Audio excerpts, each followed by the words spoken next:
Now that the Porsche is running and driving fairly well, I definitely want to start focusing a bit more on suspension and brakes. There are a few little quirks and stuff that I need to dial in with the drivetrain, but it works now, so I want to make sure that the suspension and brakes work as well.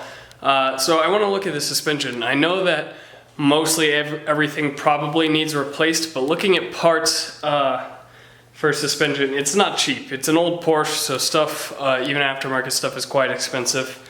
So I'm gonna pull the front wheels off. I already have it up off the ground. I'm gonna pull the front wheels off though, and I'm just curious as to what all looks worn under there. So I sort of just inspecting the front end right now. And let's just get the wheels off and start checking things out.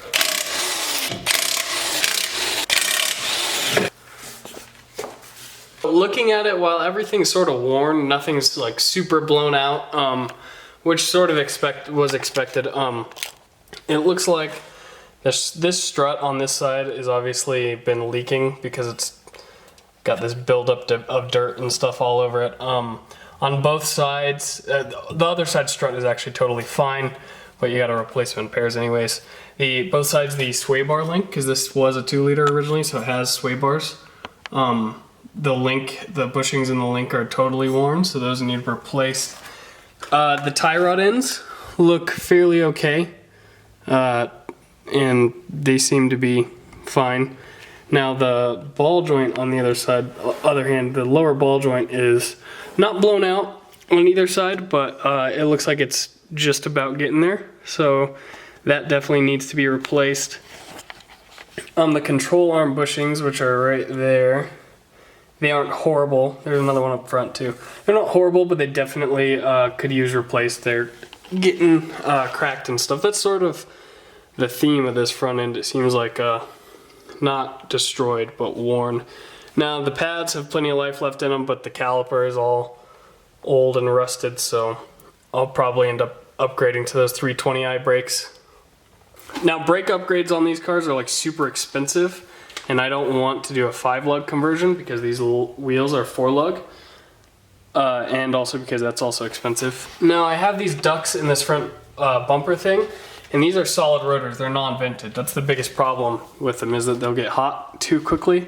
So I'm thinking about doing an actual proper brake ducting system to keep these cool, because that's what causes brake issues, because these will lock up the car, but if I take it to the track and do any sort of decent amount of time on the track, I know that I'm going to heat them up and they're going to fade pretty quickly. So if it has proper cooling to them, then that should definitely buy me some extra time.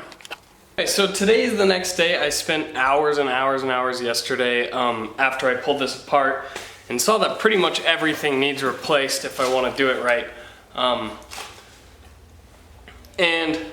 I figured out sort of a game plan for what I'm going to do, at least for the front suspension. That's where I'm going to start.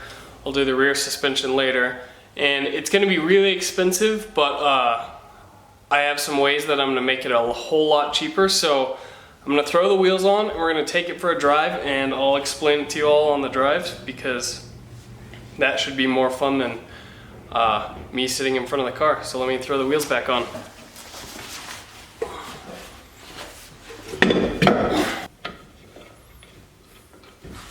Not having wheel studs sucks.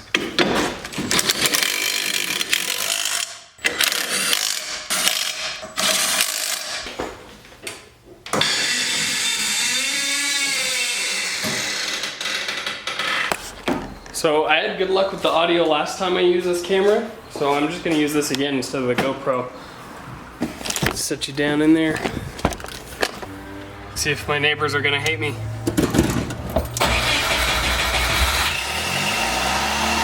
Yeah, they're going to hate me.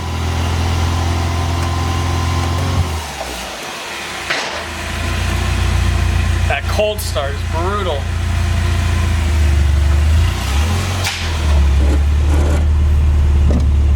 Gotta go shut the garage. Pull up this window for audio. This seatbelt sucks. I need a cage and some real seats and some real belts. Okay.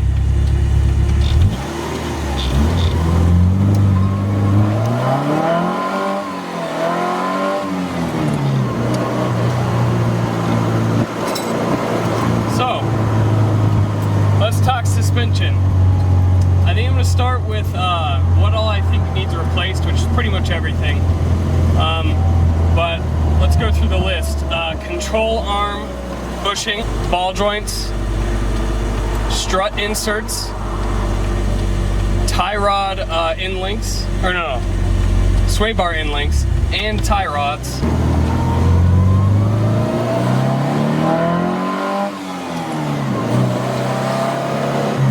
But I think that's pretty much it. Let me think. So pretty much the parts that I'm guaranteed I have to buy because I can't make them myself are going to be control arm bushings, ball joints, struts, and then inner tie rods. So let me start with what I'm gonna have to manufacture because I don't want to spend the money. Pretty much first step, the strut is actually an insert, so it goes inside of an insert that is inside of like a tube that is attached to a spindle. Now if you want to be able to lower the car and keep the proper suspension geometry, you have to cut that spindle off of the tube and raise it in relation to the tube and then weld it back on. So I'll be doing that. That's normally a $380 service from most shops, so I'll save that much money there. When you do that, it causes the tie rod to go like this in relation to the control arm, so it's not parallel anymore. So I'll have to make a bump steer kit for the tie rod, and that's why I'll only need inner tie rods, and I'm going to use inner tie rods off of a Porsche 930 Turbo because they clean up the steering a bunch in these cars. Those are about 80 bucks for a cheap set off of Rock Auto. For the outer tie rod, I'll use a Heim joint that'll work in conjunction with my homemade bump steer kit. The bump steer kit will save me about another $400, which is good. Very exciting because it's a very simple kit to make and manufacture. Oh geez, someone just pulled out right in front of me. I'm also going to have to custom fabricate my sway bar end links. I mean, I don't have to, but I want to because they're $200 and all they are straight steel rod with 2 Heim joints on either end for the performance ones. So I'll just make those, save myself 200 bucks. Now, they make these things called decambered ball joints. And what they are a ball joint where the joint isn't centered inside of the joint. It's offset so that it effectively extends your control arm and gives you about another degree of camber. Now those are $400 versus factory ball joints, which are $60. So instead of spending all that money on that, I'm gonna buy some factory ball joints and then I'm gonna cut my control arms in half, add about 3/4 of an inch to them, weld them back together. That'll do the same thing. Control arm bushings I'm just gonna have to buy, as well as struts. I'm gonna have to buy new torsion springs because I want stiffer springs up front. And you know, that sort of stuff I can't make. There's just no possible way for me to do it. So I'm still gonna be pretty deep into the front end, about $1,000 or so. So I mean, not that deep into it considering replacing everything. But I'll have a suspension system that's super compliant. It's gonna be low, have full travel like original. It's gonna be really good. So I'm pretty excited about all that. I'm ready for this thing to handle. Now if I'm sort of in traffic right now, I'm in the middle of rush hour. If I take hard corners in this car and stuff, it sticks really well, but the steering is pretty sloppy and everything, and you know, it's just old and worn out. It's got really bad bump steer because it's lowered, but lowered improperly. I've got a nice little FC RX-7 in that driveway. That thing is clean. I really like those. I really want one really bad. I really want to play with a rotary engine. Crime watch neighborhood. Probably shouldn't drive too spirited around here.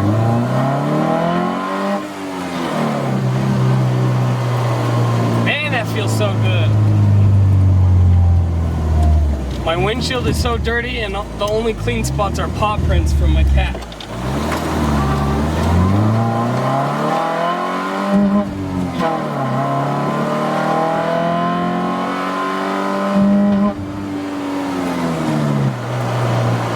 I don't know how fast I'm going. I have no speedo. shifter is actually starting to feel better and better every time I use it. I think it's breaking in or something. I definitely still need to work on it a little bit in that I need to change, I want to get some parts made out of CNC aluminum, and that should stiffen everything up a bit, but it feels good now. Car is staying absolutely perfectly cool.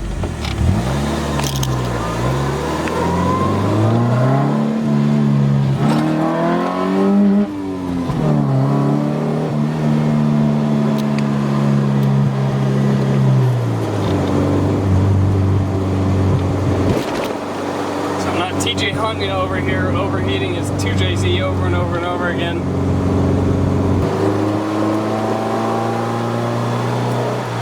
Oh man, it sticks. Holy shit! It's the first time I've taken a big old sweeper like that. I'm thoroughly satisfied with that performance right there. Holy crap. Oh my gosh. This thing is fun! It's got loads of grip.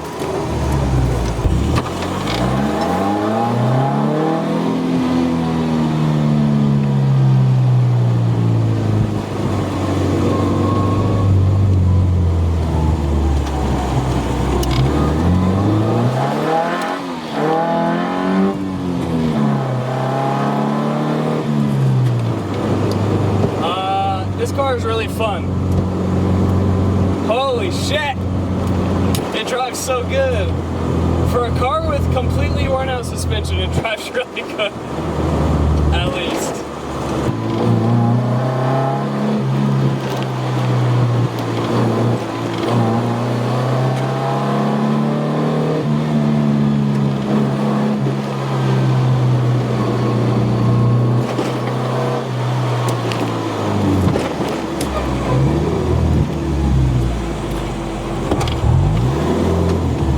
Taking it back in.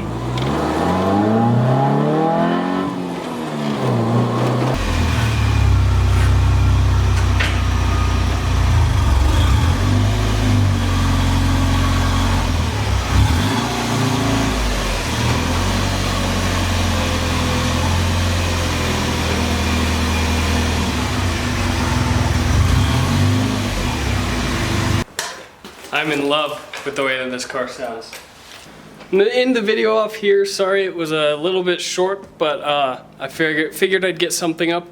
I start work at my new job tomorrow, so hopefully I can continue making relatively consistent content, but you know, it's hard.